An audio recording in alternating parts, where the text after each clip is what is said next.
Last time, we saw the end of the Buu Saga and a very different battle of gods. It seems Beerus has found his next rival, not just one, but two of them.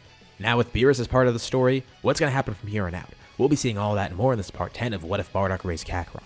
After some time, Kakarot eventually does end up on Beerus' planet, training there alongside his sister Ruta. Beerus brings her along because he knows that she might have a similar power to Kakarot. She's able to get the Super Saiyan God form as well, and just as expected, the two siblings are at a similar level of power. Beerus is pretty impressed. This just makes things even better for him. Not only does he have one rival, but he has two of them, each equally powerful, each Super Saiyan gods. While they're training here to their heart's content, everyone else is pretty much left to their own devices. They can't really train with Whis since Beerus doesn't want too many people on this planet, and also his prophecy did say he only had one rival after all. Having two here is even a stretch. He's really just taking a chance on Ruta. The others don't really have a strong opinion on either way. It would be cool to grow stronger there, but at the same time, they can make do on their own. So let's see what they've been up to. One day on Planet Cereal, a random ship appears. Granola's off planet at the moment, but Monito sees this and can easily tell it's trouble. The ship looks similar to the Frieza Force ships that he saw so long ago when they were attacked. Luckily, he has a way of contacting them. He has his own scouter that he picks up, trying to reach out to everyone on planet Yardrat. And instantaneously, the three of them appear. Granola, Bardock, and Gine teleport in. They have no clue why the Frieza Force is here, but they're not going to let it happen. The Frieza Force actually is here looking for the Dragon Balls.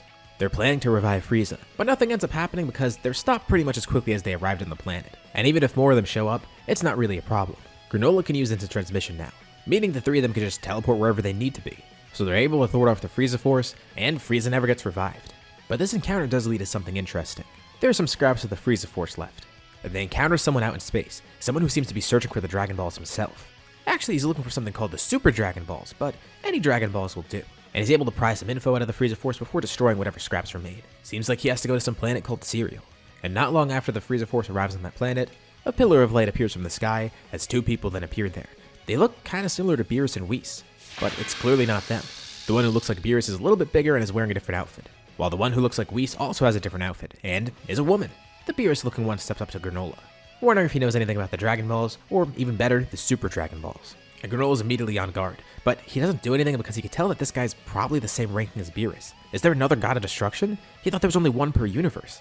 And the guy tries to break the ice. Look, he knows there's Dragon Balls here. He heard it from the Frieza Force, and if anything, he did them a favor by destroying whatever was left of them, blowing up that ship out in space. They might have been attacked again. And it seems like they're already pretty fearful of him, so he introduces himself. His name is Champa, although he wonders why they're so fearful of him. Have they already met Beerus as well? They learn more about Champa and Vados, seeing that he's from another universe, Universe 6 actually. And it's not like they're gonna lie to him either, they're terrified. And he finds out that apparently they met Beerus because he was seeking out some Super Saiyan God. And they wonder if that's why he's seeking the Dragon Balls. Is he looking to find his own Super Saiyan God? Champa says he was actually looking for the Super Dragon Balls, and he was just gonna use these regular Dragon Balls to find them. He doesn't say what he was actually gonna wish for with the Super Dragon Balls, not that they even know what that is. But what they mentioned about a Super Saiyan God is interesting. That really does intrigue him. A Super Saiyan God. Plenty of Saiyans exist in his universe. Is there some sort of godly version of that? And once he learns more about the Super Saiyan God and what happened, it really piques his interest. So, Beerus found himself a rival. Interesting. He wonders if he's just using it for fun, or if Beerus is planning to hire another god of destruction. Champa says he didn't actually have a wish in mind here. He wanted the Super Dragon Balls basically just because. And it's not like he's going to try to wish Earth back here because he knows nothing about Earth. And nothing prompts him to make that wish. He's just getting them because he wants them. It's basically a great way to mess with Beerus. But this also might be a better way too. He decides he wants to see a Super Saiyan God as well. He can create his own. And he says they know the ritual, so he wants to see it too. Tell them how to do it and perform that in front of him. Bardock and Gine are kind of pissed off by this, but it's not like they can really do anything. It's annoying. They really have to do the ritual again just to please some god, but they don't have a choice. They did avoid doing this because the ritual isn't a fulfilling way to get power. Of course, everyone could just send the Super Saiyan God ritual whenever they wanted. They wanted to see if they could actually unlock it on their own somehow, but looks like they're going to have to take the shortcut, at least for one of them.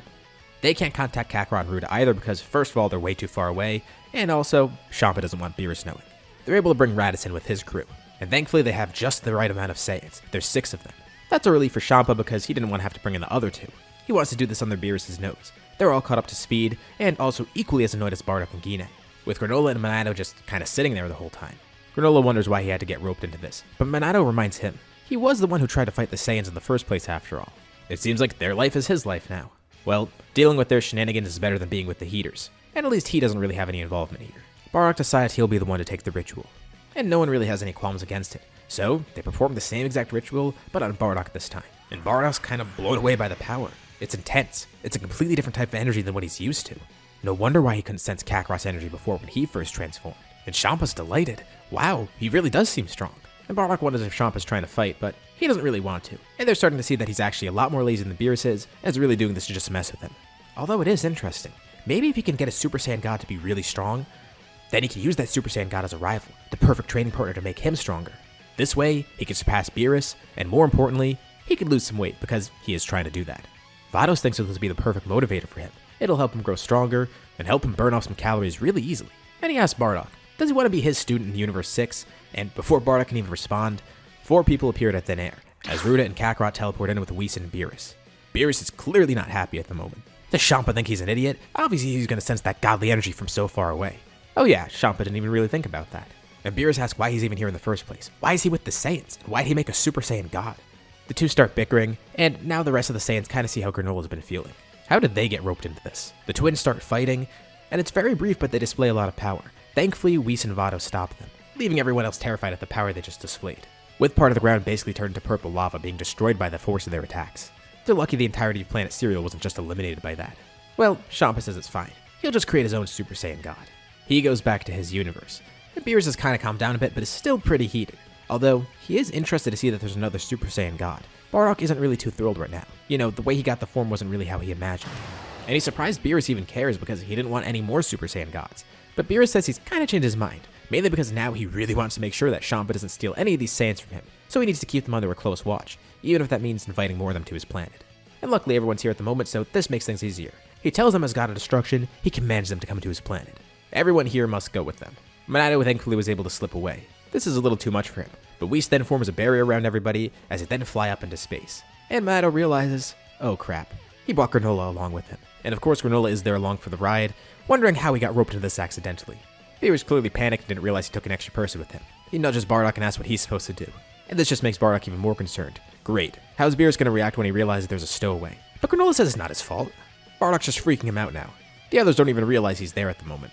But once they get back to the planet, Beerus immediately realizes that this isn't a great idea. First of all, he notices that he brought an extra person along. Whis apologizes. That was his mistake. But Beerus says whatever. He can't go back on his word as a god of destruction. This is going to make him look bad. He did tell everyone to go there with him after all. But he comes to see that inviting all these people here wasn't really that amazing. There's all these noisy Saiyans here now on his planet training with him under Whis, plus an extra person who isn't even a Saiyan. Well, maybe he can get his own godly powers. Nudging Granola and asking him if there's such a thing as a Super Cerealian God. Granola nervously says if he finds out, he'll be sure to let Beerus know the second he does. And again, Beerus doesn't really want to go back on his word because it makes him look bad, makes him look like a liar. Weeks pass and he's getting really annoyed. The Saiyans do grow a lot more powerful, but he's getting pretty tired of it. And he gets a perfect idea. He's going to send some of them on a mission. This way they can get off his planet. Kakarot and Ruda could stay behind, since they're so far ahead in their training and he wants them to stay here. But he has an idea that will benefit everybody here. He's going to send them on a little scavenger hunt. He wants them to find a planet with some good food for him. And he splits the rest of them up into their own groups. Vegeta, Raditz, Nappa, and Tarble all go off on their own, while Bardock, Gine, and Granola are their own crew. So what are they doing again? They're finding food for Beerus? Yeah, well, he kind of rephrases it. He wants them to find some intelligent planets. He judges the quality of the planets by their food, because if they can make great food after all, that means they probably have a pretty powerful and smart population. He is trying to make it seem like he wants them to find better planets just because, but really, he's just looking for better food. The two crews separate. Vegeta's crew focuses on trying to find planets with strong powers. It is what Beerus said after all, and that's probably going to be the easiest way for them to find new planets in general. Sure, they could use the Frieza Force's data to try and look at different planets, but they wonder if they could discover something brand new. Plus, with Raditz on their team, transportation is going to be really easy because they could just teleport wherever they sense these new powers. Although, they are going to have to drift out in space a bit just to find out where they're going. And after some time searching, they eventually come across some planet where they could sense a power far away. Something strange about the planet though. As they look into the data about it, it does seem to be something that is marked by the Frieza Force. But it seems to be a completely useless desert wasteland. There shouldn't be any intelligent life on this planetoid, so why are they feeling that huge power spike? And furthermore, Raditz notes that something is very weird about the power. The one that they sense feels like somebody that they should know, but at the same time, it feels completely foreign. But they descend on this planetoid called Vampa. And at the same time they descend, almost completely unnoticed, Vegeta feels like he's sent to someone leaving the planet at the same time. It felt like multiple energies in one, but he doesn't know what's going on. Meanwhile, Bardock's group does basically the same thing, being led to a planet that they don't know the name of at first. It was small, but there was a brief spike in power that they sensed. The three of them just spent time on their ship trying to focus, seeing if they could pick up any sort of energy. Beerus is probably expecting some results, so they'll take whatever they could find, even if it is a small power that they sensed. They enter this planet's solar system, and it seems like this is the only planet that is inhabited, and they don't really sense many other high powers there. But at first glance, it definitely seems like it has an intelligent population, one that's pretty plentiful too, and the planet actually seems peaceful. Bardock's honestly surprised that this planet wasn't found sooner. It seems to be completely removed from everything else out here in space, possibly fully untouched by the Frieza force. They land and see that a lot of the population seems to be inhabitants that look almost like Saiyans. Minus the tails though. They're humanoids that seem very civilized and relatively passive, except for a few here and there. Whatever the species is, they at least blend in because they do look like it, but their clothes don't really blend in, so they do stand out a little bit. So they go to a less densely populated area, trying to figure out where they are. And for some reason, Bardock thinks this place seems somewhat familiar, but he can't put his finger on why. But then it finally hits him. This is the place where he was initially going to send Kakarot to, and a place that they use as a backup. He's never actually been here, but he's known about this place forever. This is planet Earth. It's crazy to think that it's actually like this. So what's actually happened with Earth so far? We're 10 parts into this story and we've seen nothing about it. So let's go into a brief history lesson. With no Goku, things definitely went very differently. And let's focus on the Dragon Balls and everything surrounding them. Bulma initially tried to get the Dragon Balls for herself, although had to give up on it because it became far too dangerous, especially once the Pilaf gang got involved. But they never were able to get Dragon Balls for themselves because some of them were a little bit tough to get. But another force came in and eventually was able to swoop them up pretty easily. The Red Ribbon Army was able to procure all the Dragon Balls. They had more than enough people to do so, and if anyone stood in their way, they were just simply threatened or killed. With the Dragon Balls in their possession, Red was able to finally make his wish to simply be taller. And a lot of people in the army didn't like this, especially Black. He tried to stage an insurrection against Red, but it didn't really work out too well. The internal conflict was squashed pretty quickly. And now, Red's satisfied with his wish, wondering if the Dragon Balls will return, but he's not really too focused on it. He got what he wanted. He's finally at a normal height. The army kind of stays in the background, eventually becoming a more covert group, a faction that works purely behind the scenes. The Pilaf gang tries to get the Dragon Balls again, but they're never successful, mainly because they get in the way of the Red Ribbon Army, which is a pretty bad enemy to have. They do almost release King Piccolo, but the Red Ribbon Army pretty much destroys them completely. They never have the chance to release him, and no one even knows about their plot to release him, so King Piccolo stays sealed away. As for the Turtle School, Roshi does obviously encounter the Red Ribbon Army at one point, trying to defend his own Dragon Ball, but it's a pretty useless endeavor. He's lucky he was able to escape with his life, and he knows they're up to no good, but he can't do anything against it. He also has his rivalry with the Crane School still, but thankfully his star student Krillin is doing pretty well. Each school is growing uniquely powerful, and Roshi eventually is able to pick up another student, a desert bandit who seeks Roshi out trying to get more power, a man named Yamcha. The Crane School pretty much dominates the tournaments, at least the ones that Roshi's not involved in. Tenshinhan from that school is actually more powerful than them, clearly a very formidable foe. These three warriors dedicate their lives to martial arts, and thankfully for them, there's not any crazy world-ending threats or anything, at least not that they know of. Krillin and Yamcha grow a lot stronger, eventually able to see Kami as a teacher. This leads to Krillin having a stunning victory in the 23rd World Tournament, being the new world champ for the time being. And this is pretty much how their life goes, just dedicated to martial arts with nothing wacky happening. Bulma doesn't even come in contact with most of them. Things have drastically changed. But in the background, there still is the Red Ribbon Army, eventually forming into Red Pharmaceuticals, a company used as a front for the army. Decades have passed, and now someone else controls the army. It's Magenta, who has much more nefarious plans than Red did. Red was content just being taller, and they were making a ton of money, being able to operate behind the scenes, gaining immense wealth and influence. But Magenta wants a different approach. He wants to obtain the Dragon Balls and actually take over, not just operating from behind the scenes. And they do have a strong army, but to really assure victory, they need something like androids. One of their scientists before was working on some of them, and he did hear about the work of Dr. Gero, although he's been dead for a while, due to old age, but his grandson, Dr. Hedo, is there. He's not nearly as nefarious as Gero. He actually is a pretty good guy with a passion for science, working here because the money is great. And Magenta starts to hatch a plan.